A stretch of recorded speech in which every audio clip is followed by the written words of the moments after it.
Welcome to the Kingspiration Podcast. This is the place where you'll learn how to get unstuck and gain momentum in your life and business. Each week, we tackle the real aspects of entrepreneurship, personal development, relationships, and fitness. I'm your co-host, Ethan King, from Atlanta, Georgia, USA, entrepreneur, TEDx speaker, and best-selling author of Wealth Beyond Money. And I'm your co-host, Justin King, no relation to Ethan, from Cape Town, South Africa, entrepreneur, speaker, and business growth strategist. Our journey crosses continents and cultures, sharing wisdom and experiences to propel you forward. Welcome to Kingspiration. Let's start the conversation.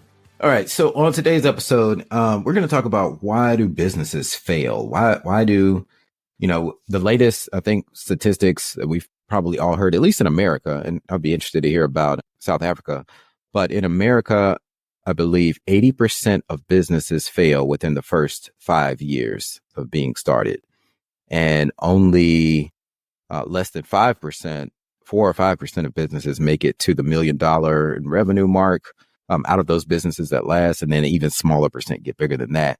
So with that said, we're both entrepreneurs, and we're surrounded by this world. We coach entrepreneurs also.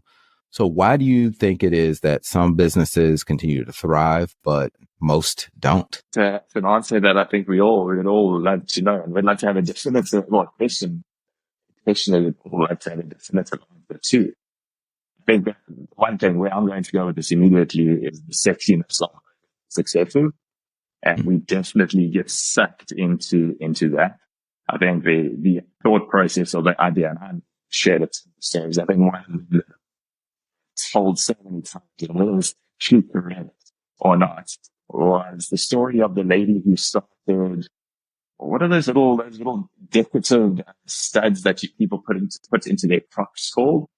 So they use them. They put whatever they called. So her kid had Crocs, and so she found like a link or something like that. And she found a little ladybug. She put it into her kid's Crocs, and the kid went off to school and came back and was like, "Mommy, everyone at school wants these as well." So she started making for some of her friends. It's just snowballed. Eventually turned it into a business and sold it for $20 million, something like 12 or 18 months later, something ridiculous. And again, I've told that story so many times. Whether it's actually, I'm not too sure, but the idea of being able to have this overnight success, I'm pretty sure this is correct. I need to confirm. But the idea of having this overnight success is always there. And we live in a time where we can scale a business hugely, literally overnight, and grow something that can be sold for multiple hundreds of millions of rands, multiple hundreds of dollars within a short time frame. So kind of hanging that thought there. I think then the flip side is when you go into a lot of business with that mentality, thinking, I want this to be a success in 2 years time, 5 years time, or whatever it is, whatever your time frame is to success. I think fatigue and a lack of confidence, is this going to be worth it at the end of the day, starts kicking in at some stage when you're just not hitting this level of success that you thought you were going to. So I've always had this kind of concept and this thought that this line in my head that, and I suppose this goes for a lot as well as business, that you've got to outlast failure. So you've got to be willing to keep going, keep a step ahead of failure. It's trekking behind you. It's on the hunt. And as long as you can keep that step ahead, you've got to ultimately, hopefully, reach the success at some stage. But when you get there, I suppose it's really down to quite a few things that you can't get into. Well, I think part of the problem is we hear these stories of these overnight successes, and it creates this illusion that we all should be entitled to it. When the truth of it is that most overnight successes probably have a 20-year background that you didn't see. It's like an iceberg where you see the tiny tip of the iceberg that may seem huge and massive, but underneath of that, under the water, it's way more massive. And I mean, you hear it all the time, that the 30-year overnight success is about what that person built up behind it.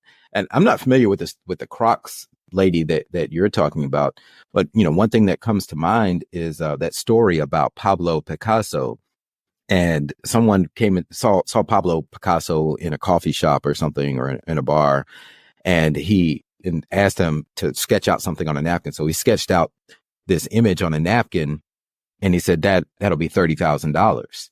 This person was like, but that took you 5 minutes to do. Why do I have to pay you for $30,000? He said, no, that took me 30 years to know how to produce that and to become Picasso, to build up that brand name as well. I mean, those weren't his exact words, but that's really what's in the background when it comes to a quote unquote overnight success.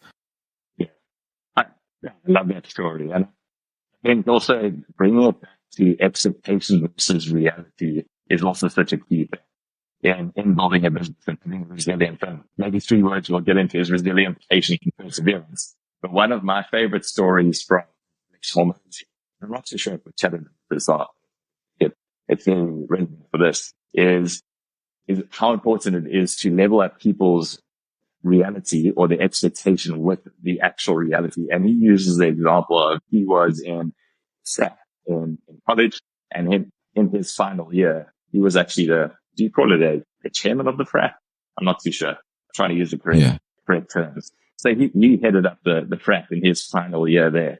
And he said, like clockwork, the new intake, which was 25, the new intake, roughly 12 to 14 days every single year into the start of the new year, there would be a revolt.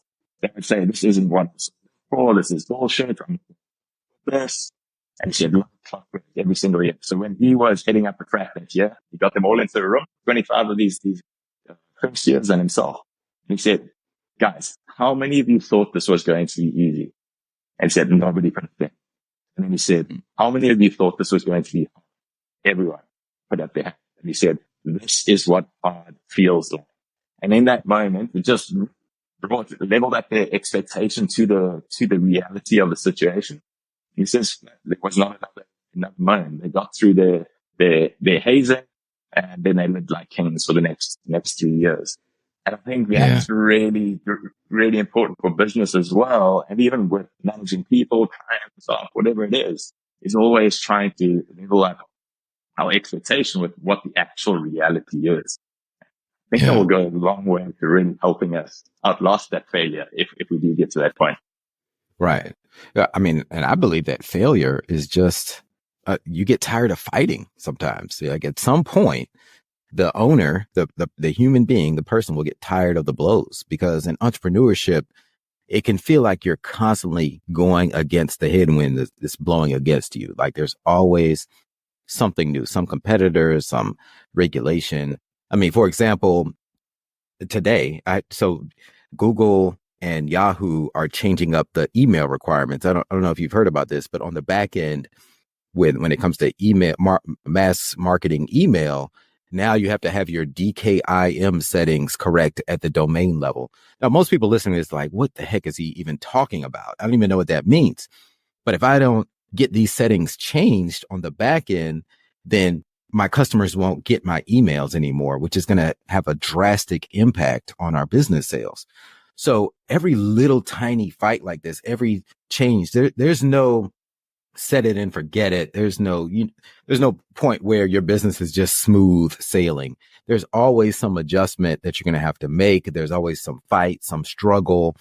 It could be everything from employee issues to a negative customer or a client who's a pain in the ass.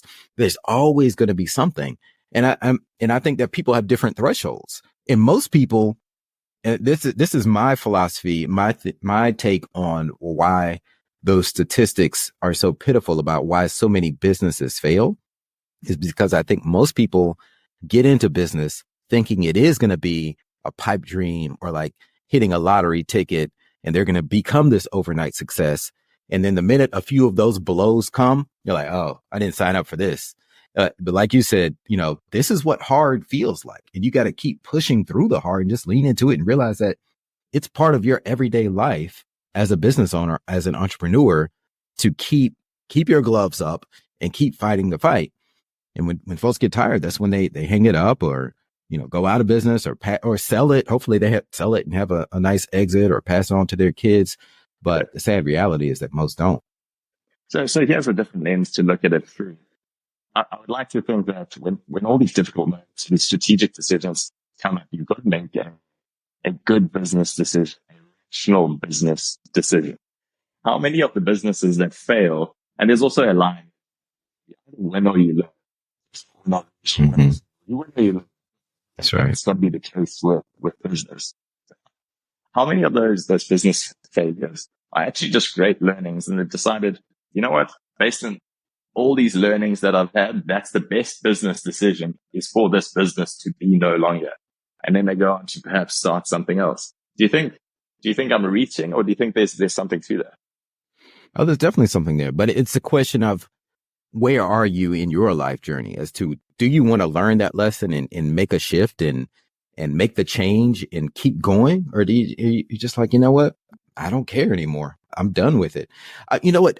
I have there's a vendor of ours that recently went out of business, and he left everybody hanging. I mean, it was really irritating. And this is another example of one of those blows in business, but it's a vendor that makes, we bought a certain machine that we use in our business every day.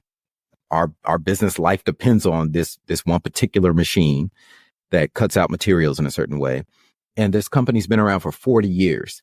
And it's the only place to get like the parts that we need on a regular basis. So we've, 20 years of business, we've been out of those 40 years they've been in business, we've been doing business with them for 20 years. And so have many others in our industry. And then we get an email one day that's like, this company is shutting down and will no longer be around. And it's just like, kind of like, deal with it. But that would be fine if we could get the materials from other places, but they didn't even give us any resources. So I finally, just my personality, I'm like, I know it'll work out. I don't get stressed out about these type of things. So after a few months went by, one of the employees who used to work at the company, he started his own business because, I mean, what else are you going to do? The job you're working at is gone. So he said, hey, reach out to me because I'm trying to keep the supplies and things going. So I just called him. I had a conversation with him because we weren't able to get the supplies quickly. So I said, well, what happened? Like, why did you all just close instead of selling the business so that it could keep going? You keep fulfilling orders for your customers. And he said, the owner, he just got older and the prices for all his supplies doubled. Everything in the world is getting more expensive right now. Well, he would have had to, expenses would have doubled, and he would have had to lay out more cash up front in order to supply everything. And he just decided he was older and he wanted to retire and he was tired of it. And I said, well, why didn't you all try to sell the business? He's like, well, we did try a little bit, but the offers were too low. And he just decided he didn't want to do it. So he just closed the doors and moved on with his life. And I was really irritated. I was thinking, man, I would have probably bought the business instead of just letting it go under. Yeah. So obviously you didn't try hard enough because I didn't even know it was for sale. But it was really eye-opening. So he was just tired. He was older and tired, and he had different priorities in life, and he left everybody holding the bag, but he didn't care. So that's what, at the end of the day, that's what we're faced with, is our own life and our own reality, because at the end of every business is a human being, even if it's a publicly traded company. Now, a publicly traded company is going to have more, boards of advisors and, different redundancies, but the economy is driven by small businesses. And at the helm of those small businesses is a human being who has shit going on in their life, and they may or may not decide to keep going with it. Yeah, and they will hit that, and so that may be early in the business journey, or maybe after 40 years, like you said. Yeah, it's very interesting story. I mean, if they don't hit that end point at while they're alive, we're all going to exit our business one way or the other, right? Yeah, we're going to exit this earth. Yeah. Correct.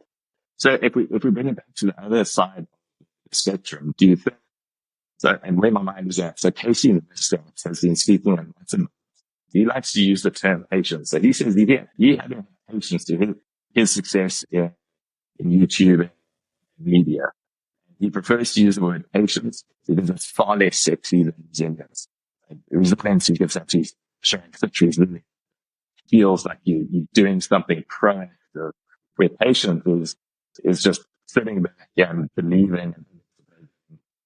I mean, faith in religious terms, but having faith this is going to work and you're waiting. Mm-hmm. What do you think on the difference of your understanding between resilience and patience would be? And do you need to have one or the other? Do you need to have something I've been thinking about a lot and trying to figure out exactly what the nuance difference is going to be? Yeah, that's for me. I think you do need to have both, and the difference is that patience. I compare it to fitness. Let's say you losing weight, for example. Like right now, so at the end of 2023, at the end of last year, my weight was not where I wanted it to be. I'd been eating way too much over the holidays, sitting at my desk, not moving. And man, I looked at the scale. I was like, oh my God, I need to lose 20 pounds. I need to get my body fat percentage back down. I've got to kick things into high gear. But the thing with fitness, as you know, it's not something you do and then you're done and then you're just in shape. It's not like, oh, I'm going to get in shape this week and I'm going to run 10 miles a day for this week and then I'm done. Now I'm in shape for the rest of my life. It doesn't work like that. It's an everyday thing forever. Like it just keeps going on and on and on. So you got to have that patience, and you got to also know that when you can ramp up your level of activity and you're watching your macros and changing your diet. You can definitely scale up and scale down. We go through these waves up when it comes to our nutrition and fitness, but your results aren't going to happen overnight. I'm not going to lose that 20 pounds in one day just because I willed it. It's going to take patience for me to get there. Now, so far over the past few weeks, I'm about 5 pounds down because I'm measuring and I'm tracking. But if I said to myself, oh, this is taking too long, I just give up, I'm not going to lose the weight. So I got to have patience to hit my goal. But I still have to do the work. So patience doesn't mean just sitting around waiting. I got to get out there, put one foot in front of the other. I got to log my meals in my fitness pal and watch it every single day. And then gradually I'm going to reach that goal. So that's where you have the patience mixed with the resilience to actually do the thing that you need to do. And I think the same applies in business. Yeah. So I definitely like that with what you're saying with patience. I was just sitting there. I think you still got to do. I think resilience is also, I suppose you could try and connect it to anti-fragility, but resilience is almost the practice of things are going to go wrong. Patience, you're doing the work. Things are not necessarily much going on. So in the example of fitness and losing weight, patience, you do, your starting weight is kilograms, 100 kgs, and if you're patient, you keep doing what you do, you're going to get down to your goal weight of 80, and you slowly see it go in that direction. Resilience in that example might be you've got your goal weight, but it fluctuates. You start at 100, and for whatever reason, you go up to 105 because you've started let's say you started some weight training, and you put on some muscle mass, which is heavier than fat. So your weight has actually gone up. You almost need to show resilience now, because you've gone in the opposite direction of what you wanted to do. You need to bounce that strongly. Let that derail you and cause you just to throw in the towel at that point. So that for me is probably the difference between the resilience and the patience. And you absolutely need to bring that together and have both. Yeah. Or as simple as if you say, well, I'm going to get in cardio every single day. I'm going to go, and you have in your mind, well, I'm going to go run 5 miles a day. Well, what are you going to do when it's cold and rainy and icy outside? Are you going to give up? No, you gotta adjust. It's like, okay, either I'm going to wrap up and go out there anyway, or I'm going to get on the exercise bike, or I'm going to get on the rower machine, but I'm getting it done no matter what, because I committed to that. So that's the resilience part of it. I think the patience part comes with actually seeing results, because sometimes it can take a while. You brought up Casey Neistat. He's the YouTuber guy, right? So, it can take a while to see results before something goes viral and you're getting these big deals and you become a true influencer and a brand name. That typically doesn't happen overnight. Someone that Kylie Jenner, you familiar with Kylie Jenner? I think she's the youngest billionaire. Okay. So a lot of people say, oh, she's the youngest billionaire. She was an overnight success.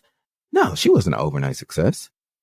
If it goes back to, well, first of all, her dad, he was the famous lawyer with OJ, right? Kardashian.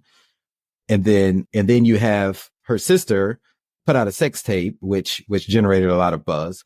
But then the mom really was smart in how she leveraged that attention and really created the reality show and made them all household names and brand names.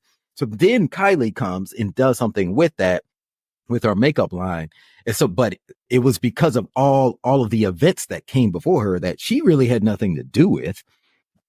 But there were some smart decisions made along the way. And a lot of people give the Kardashians a hard time. But honestly, I give them, especially the mother, give her lots of props and respect because of her business savvy and how she leveraged that attention into making them a family of billionaires. But I was just in the airport coming back from Orlando, and there are Kylie vending machines in both of the airports I was in. There, she has vending machines like in every terminal. So she not only was she smart enough to, these like huge vending machines where you can just buy makeup. It's just like Kylie skin. And not only was she smart enough to leverage that, but she could have done stores. But now by having the vending machine, she doesn't have to deal with staff or anything like that. It's just a cash cow. It's very impressive. And it's okay. You can say that to your family. You don't have to. That's why my skin looks so glowing. It's all thanks to Kylie. That's a great example though. And you brought up an interesting word. This outgoing conversation. So the leverage, this idea of leverage. Leverage. I think it's such a fascinating concept. So we'll definitely discuss it. I think to wrap this up, I actually wrote a LinkedIn just a couple of years back. That was called Eff-it versus Eff-it. So it was Eff-it versus focus. And I think that's basically that's the decision that you've got to make. Am I going to choose to put in more effort in this moment, or am I going to choose to just say, fuck it, and I'm out? So I can keep that top of my effort or effort. So is it effort or fuck it at this point? That's a wrap for today's episode of Kingspiration. We hope this conversation sparked insights to ignite action in your life and business. We're on this journey together, sharing our challenges and successes to help all of us take the next step towards building momentum and ultimately reaching our goals. If you found value in today's episode, please share it with someone else who might benefit and leave us a 5-star review. And remember to hit subscribe so you don't miss out on our weekly conversations. Until next time, keep rolling, keep growing, and keep being inspired.